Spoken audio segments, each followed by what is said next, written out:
Hello, everyone, and welcome to the Hospitality Room presented by Mascot Media. Bobby Swafford, Blair Cartwright with you. It is game week finally in the hills of the Ozarks on the plateau. Of course, it'll be in Central Arkansas, in your neck of the woods. What's Yeah. it like? What's the atmosphere like? Is it a buzz? Oh, the buzz is just palpable. No, like no, literally no one's talking about it. Well, It's almost a non-factor, not even on the radar down here, to be quite honest. oh, is it one of those deals where you put 2 tickets on your windshield, you come back and there's six? Very well could be, and I don't think it's a well. One, obviously people are very bullish about what the season's going to be. Yeah, Two, the opponents is not exactly just screaming for you to come watch them. yeah. The team that finished last in the SWAC last year, pretty close to it. Um, and three, the weather is going to be really damn hot tomorrow here in Little Yeah. Rock. I think it's supposed to be 96 or 97 is the high Ooh. tomorrow. And you add the fact that it's inside of a concrete jungle in War Memorial, just nothing but metal bleachers and concrete all around you. It's not a cozy place in the summer months, and I'll add all that together, and not a lot of excitement about the game. No. No, but we are going to talk about it, and let's get right to it with our headlines. Ah, yes, game week has arrived. But before we get to the actual game, there's actually news off the field, kind of, if you will. Um, I think I made a headline for it. Yeah, practice closed. Nobody coming in. Mhm. Period. Not only no media, but alumni, former players have been told, don't come this Yeah, fall. Stay away. That's crazy, I'm good isn't with it? that. Nah, Are you? yeah, alumni, yes. I mean, if you're going to close it to them, like, what are you doing? Yeah. Unless they have set times where former players can come in. Maybe it's on their off week if they're in the NFL still, and they can come speak to the team. I Yeah. don't mind closing it to media. To be honest, those media members are getting nothing from practice anyway, for at least from the portions that you're letting them watch. So it's just fewer people that you got to keep track of. You don't have to worry about your media liaison wandering around and corral the people who are trying to do more than they're supposed to be. I'm good with it. A little surprising they're not allowing the alumni in, Yeah, I was told that by a former player last week, and that surprised me. Yeah, I get it with the media, though. to a point, to a point, because you still got your Hogs Plus people running around. Right. So if the media can only be there for the first 15 minutes and you're stretching, how much of a distraction is that? And if you're worried about stuff getting out, well, it's not coming from the media. It's coming from within your own staff and your players. Yeah, having their own media, obviously with the Hogs Plus and what they're trying to promote, maybe they're encouraging their coaching staff and their players to be more open, be more vocal. Maybe they're having players mic'd up during that stretching portion, and maybe they're doing some different things. And because like say if back when you were shooting, Blair, and you see a camera just rolling right down the middle of practice, and it's right in Yeah. the middle of a coach's face or in the players, you're going to think that you can do it as well. And so Oh yeah. if you put the kibosh on all those members being there, and maybe this is just me just assuming or kind of talking things out in my head. Maybe that means we're going to get a little more in-depth analysis during practice, some in-depth thoughts and perceptions. Yeah. Having been on both sides of this, um, they don't like any cameras if you're in house or not. Correct. And so I don't know. It'll be interesting to see how they handle. Some coaches handle it better than others. Um, Hmm. all the outtakes from the old coaches show that we used to shoot. Holy cow! There's some Yeah. stories there that maybe one day I will share, but the window is not big enough yet. But Hmm. I don't know. I just thought it was kind of the timing of it. I don't have a problem with it, but the timing of it. Okay, you're playing UAPB, and now you're going to Yeah. shut everything down. It's like, Yeah. why didn't you do that in preseason camp? Why now? Well, I mean, it's work time now. Preseason is what it is. You can get what you give, whatever. But it's time to go to work. And whether you're playing UAPB or USC, I guess in game one, you've got to treat Yeah. it the same. And so, because if you don't, I mean, you don't want to disrespect a school in general, but especially one that's part of your university tree branch. Yeah. So, I guess that's probably why you're treating it all the same. I mean, it's UAPB. If Arkansas chose to win this game by 112 points, they'd find a way to get it done. But you don't want to be disrespectful to someone who's within your own university. Okay. All right. I can live with that. Captains named today. They'll name them on a game basis. As a Hmm. former player, do you like that? Does it Yes. really matter? It didn't matter. That wouldn't matter a whole lot, but I do like the idea and what Pittman had to say about it. Go out there, go through a little adversity, and earn that patch, if you will. Because there's one thing to be said about guys who do the right things between January and now, and that's when that captain is earned, that Hmm. tag. But if you've got a captain who's an off-season hero, but all of a sudden a game day dud, it doesn't mean a whole lot. So like, make them go out there and earn that thing each and every week. And I like the idea, and I don't think it's going to make guys play harder, but obviously it's going to jump off the page a lot more if you see a captain, who doesn't loaf, who does all the things properly on game day and game week in preparation. That's called leading by example, and that's who you want your captains to Okay. I figure you'd have a good take on that, so I wanted to get your opinion on that. And of course, now we come to the stadium debate. War Memorial. The question: they're going to play Arkansas State there next year. Many think that that's the be. last contracted game. I don't know if they'll continue. I do find it interesting. The head of the stadium commission is also on the board of trustees, which makes me think that I'd be shocked if they quit playing there. But is it time?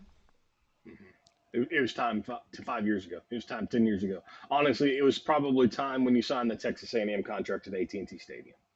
Uh, Sam Pittman has been the first head coach that had the guts to come out and say it. You've got to play as many games on campus as you can at home, just for the fact that those recruits can come and you have the ability to talk to them. Now, recruits can come to this game on Thursday, tomorrow, as we tape this on the 28th, but they cannot have any interaction with the coaching staff. So it's essentially Yeah. they get to come to the game, but it's not a real recruiting visit. You want as many games on your home field and on your campus as possible. And it doesn't matter if you're playing UAPB or LSU, you want that game to be on your campus so those kids can see what you have to offer. And yeah, so to me, it's a no brainer. The contract's over next year with Arkansas State. People have been clamoring for that matchup. It's a good way to kill the War Memorial. Yeah. And this thought occurred to me yesterday. I don't know why everybody is so hung up on, well, you got to play there. Barnhill Arena was probably the best basketball facility on campus for a stretch in the 70s and into the 80s. They moved from there. I didn't Mm-hmm. see, mashing of teeth and all this stuff. What I wasn't a big fan of leaving, but it made sense to move. So why does War Memorial get put up higher than historic Barnhill Arena? Well, this the geography. I mean, it's the state capital, and obviously, if you go back even way before your and my time, they played the majority of their games there instead of Yeah, having just a game or two here and there. And it's the old money. I mean, let's be honest. I mean, yeah, it's it's the true. Stevens of the world who are carrying this conversation. It's not the fans, because if it was the fans, like, oh my gosh, we got to play in Little Rock tomorrow, would be a sellout, and I couldn't jump online and buy a ticket for $26 like I could have earlier today. I mean, so it's not the people of Central Arkansas clamoring for this. It's the money and the boosters of Central Arkansas, and that they need to keep playing, and they don't, to be quite honest. Fair enough. All right, let's talk recap week 0. Georgia Tech put it on Florida State. Mm, I kissed that Blarney Stone. SMU looked terrible against Nevada, pulled it terrible. out. Um, I don't know. What was the big takeaway for you from opening It's week? to me, it was Florida State and their lack of explosiveness on offense. Their defense got pushed around a little bit, and for Georgia Tech to really say, okay, we need to run the ball and run this clock out, and able to do it, march it down, and kick the field goal was surprising, especially as much as that ESPN crew blow and go about the defensive line. Florida State. We're talking about how great that front four was, and they really didn't have much of an impact on the game. So that would be my takeaway. Florida State really laying an egg. And I said it last week. I thought Florida State was going to win the game. I thought they would win comfortably. But season openers, especially if you have to travel like that, are on. They're weird. It's like don't be completely shocked by anything. SMU, as you just mentioned, really struggled on the Mm-hmm. road. Playing at home in game one goes a long way. And that's why I think Oklahoma State has a real advantage next week because Arkansas, yes, they're playing at home in War Memorial, but they're going to have a huge advantage because they've got a legitimate test, and Arkansas is going to be having a glorified scrimmage, 2.5 hours away from their home stadium. So Yeah. getting those nerves out at home first is really beneficial.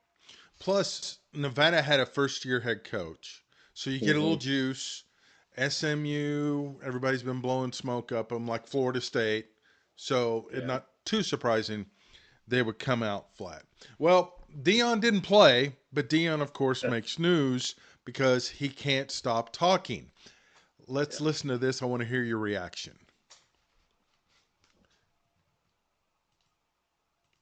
If I can get it to play. Come on, Cartwright. Here we go.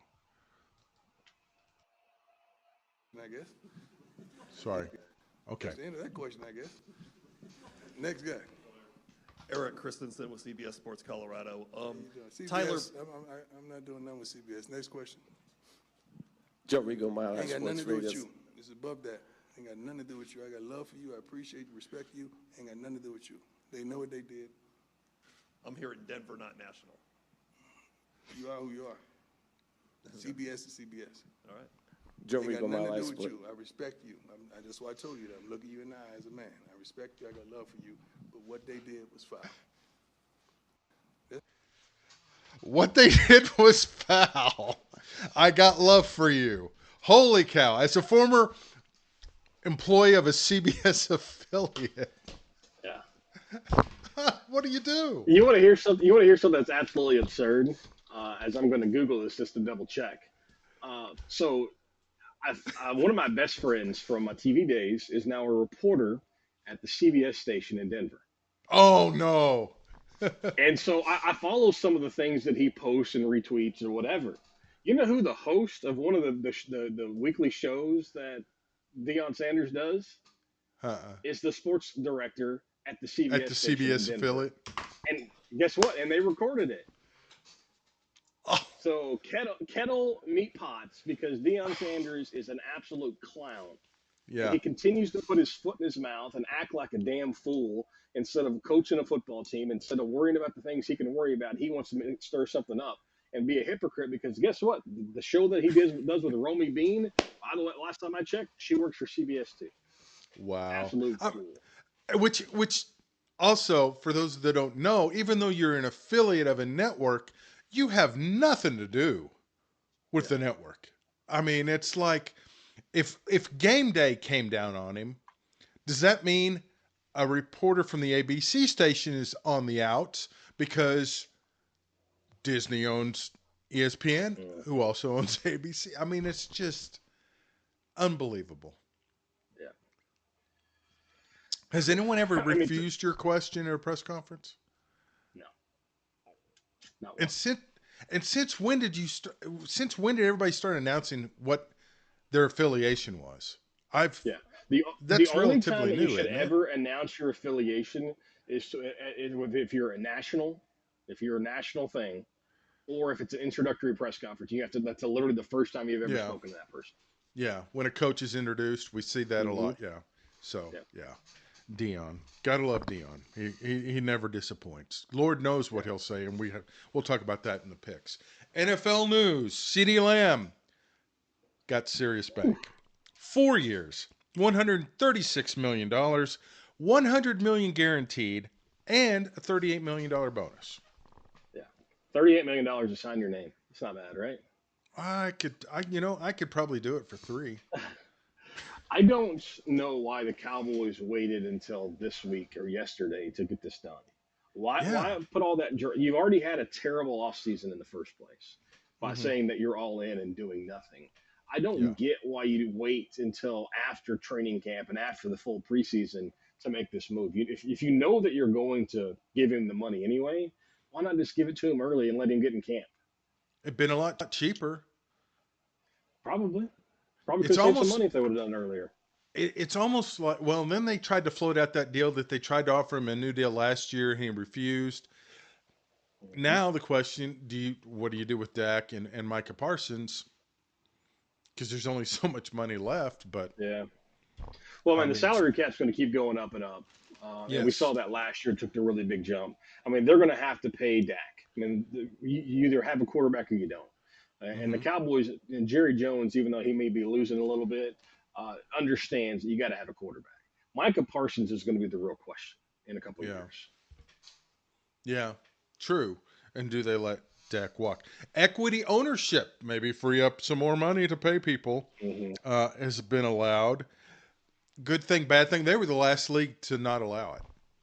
Yeah, I mean, I don't think it moves the needle any. It's only 10%, so it's just going to be able to put a little more cash flow into these owners' pockets, and maybe you see that in stadium renovations, maybe you see that in salary cap movement. I don't know what the case is going to be, but I think it's probably a good thing. You're putting more money into your sport. Speaking of money, Sammy Hagar is one of the richest men in rock and roll, and he can still kick it at 76 years old. Saw him Sunday night with my son at the Amp. Yeah, Wow. I hope I am that active when I'm 76. that's very cool. It was quite the show. If you get a chance, see him. Forgot how much fun that Van Halen music was. Hey, it is pick time. It is game time. Let's make some picks.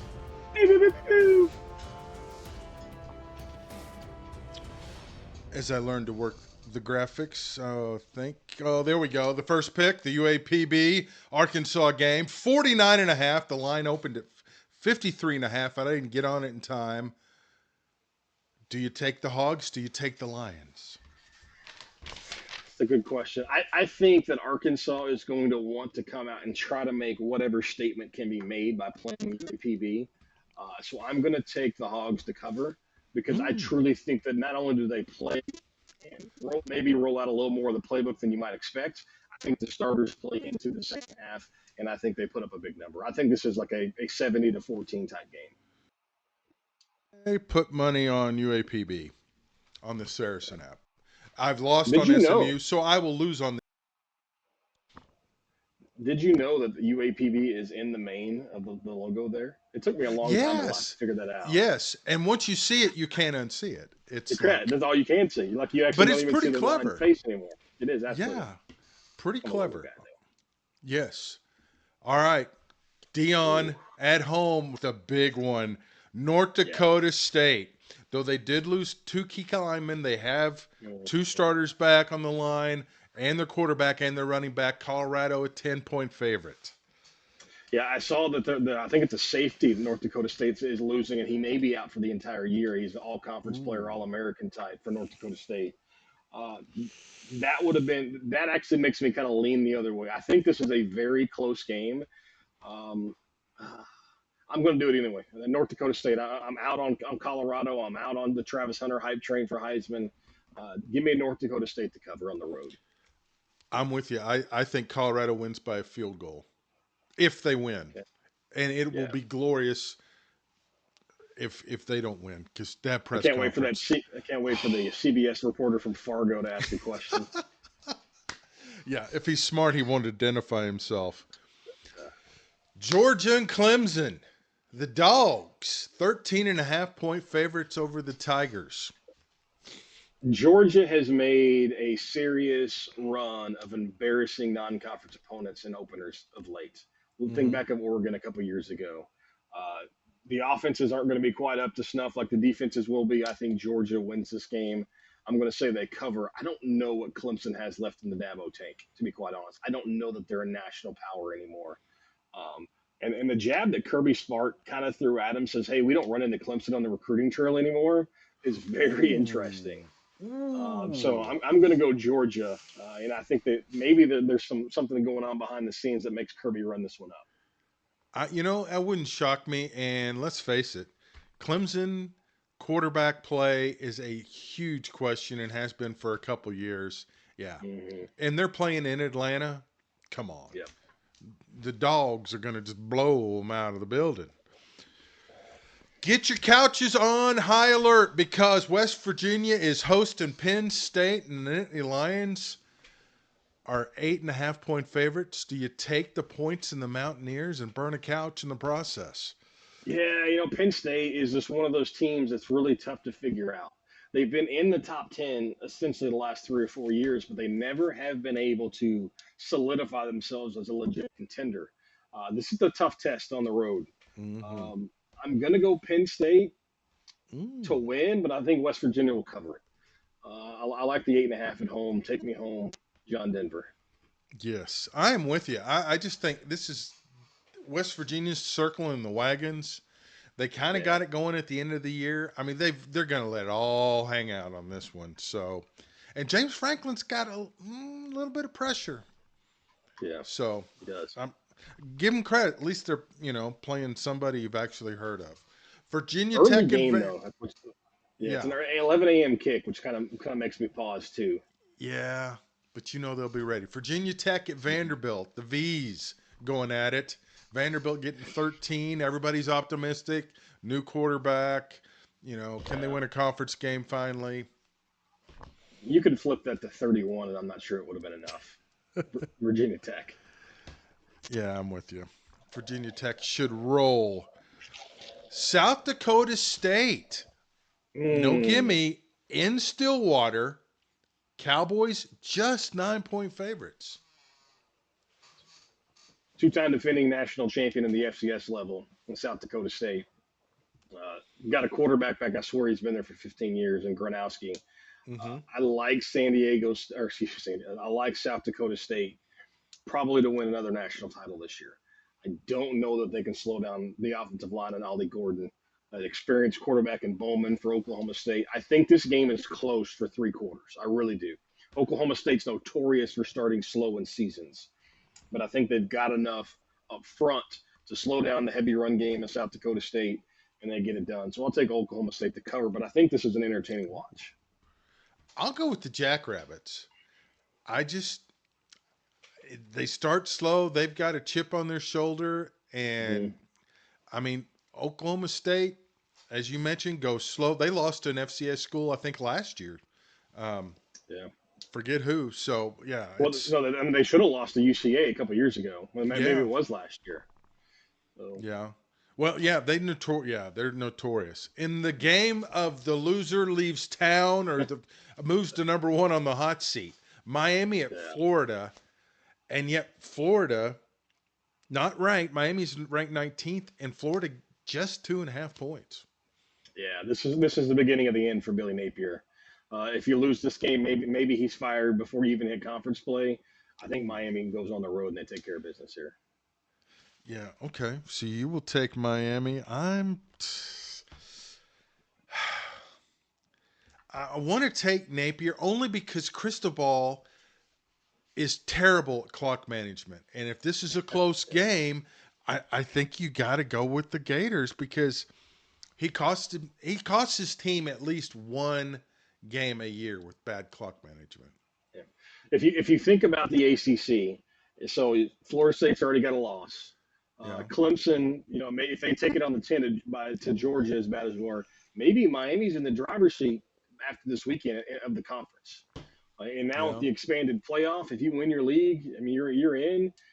And I think college athletics, college football especially, wants Miami to be good again. Oh yeah. And this would be a big step in that direction for the Hurricanes. You almost yeah, if you're in the ACC, you've got to win these non-conference games impressively Hmm. because let's face it, the conference is not good. So Right. everybody talks about how Florida State maybe can get back in the picture.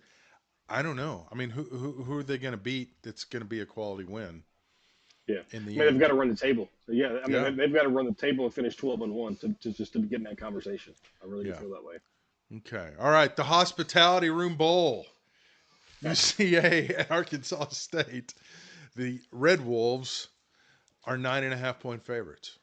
Yeah, I was a little surprised that number was 9.5, and I was too. on a different platform it's 13, which is Really? completely mind-boggling. Yeah, so Ooh, I mean I this have to is a big jump on game that. for both. I mean UCA's preseason top 15, number 13 in the FCS coaches poll. They're number 11 in pretty much every other poll. But Arkansas State finished the year strong after that complete embarrassment the first 2 weeks of the season was last year. I think I messed up. Yeah. Can you still No, hear they me, bro? got off. They got off to a very slow start. Can you still hear me? Yes, I can. You just can't see me. Yeah, That's like- that's all I right. clicked something and might have screwed it up. Either That's way, all I right. think UCA. I think UCA's got a chance. The offense has got two stud running backs. Malachi Henry, remember that name, Van Buren product. I really think he's Yes. going to be their number one receiver this year. I'm going UCA not only to cover. I think they win that right on the road, Jonesboro. I'm with you. I think UCA wins this. ASU starts very slow under Butch Jones. In fact, it looked like he was not even going to make it to November last year. UCA's got it rolling. And I think it helps to be the underdog in these week one games because you got a little chip on your shoulder. You got something to bring it to them. All right, You the might have to bring fighting. in Cartoon Bobby. Yeah. Yeah. Well, Sorry, you look, you know, look like I'm distinguished there. studying. I like Yeah. it. Number 7, Notre Dame, and number 20, Texas A&M. The Aggies are 3-point favorites. Yeah, this is a game that kind of makes you want to like pull your hair out because like why is Notre Dame ranked in the top 10 and what has Texas A&M ever done to be preseason ranked at all? Um, The one of these overhype ball. teams, yeah, one of these teams has to do something and have to do it this year, and I'm going to say it's Texas A&M. You know, playing at home, that crowd's going to be rowdy. Um, give me the cult that is College Station to win this game, and it starts the downward spiral of Notre Dame at least for this year. Yeah, I'm with you. I Notre Dame's probably the better team, but they have never ever seen anything like the crowd at Kyle Field, and that will blow their mind, and that will be an Mm-hmm. advantage for the Aggies. And our final game, USC, number 23 in the country. I don't know why. At number 13, LSU, and the Bayou Bengals, 4.5-point favorites. Yeah. So I mean, this game to me is Lincoln Riley wanted no part of the SEC, and now he's got to Yeah. get him some. Yeah. But what's the quarterback situation for LSU? I mean, Mm. that's the question. Like obviously they've got Newt Nussmeier still on the roster, but is he good enough? I mean, they're coming off the Heisman campaign for Jaden Daniels. That offense was so explosive last year. I just don't know if LSU's got the bullets in the chamber to match that firepower from last year. Same question for USC though. They got to replace Caleb Williams. I think this honestly could be a defensive struggle. And when you're talking USC versus LSU defense, it's a no-brainer. So I'll take the Bayou Bengals. Yeah, I'm with you. Because USC, I mean, they don't play They don't play defense. Who's the quarterback? Who knows? So, yeah. All right. So we'll both go with LSU there. And those are our picks for week number 1. You can email the show. We'd love to hear from you. You can follow us on X, HPMM Podcast. Subscribe to the podcast. We're available in Apple Podcasts or where I don't think we're in Spotify anymore, but we're everywhere else. So, big weekend of football coming up. The NFL starts soon enough, but it's college football. How many games do you think you'll watch this weekend? So Thursday night, assuming I don't go to the Razorback game, which I'm not planning, I'm going to watch at least 3 at the same time. The slate Thursday night's pretty good, actually. Mm-hmm.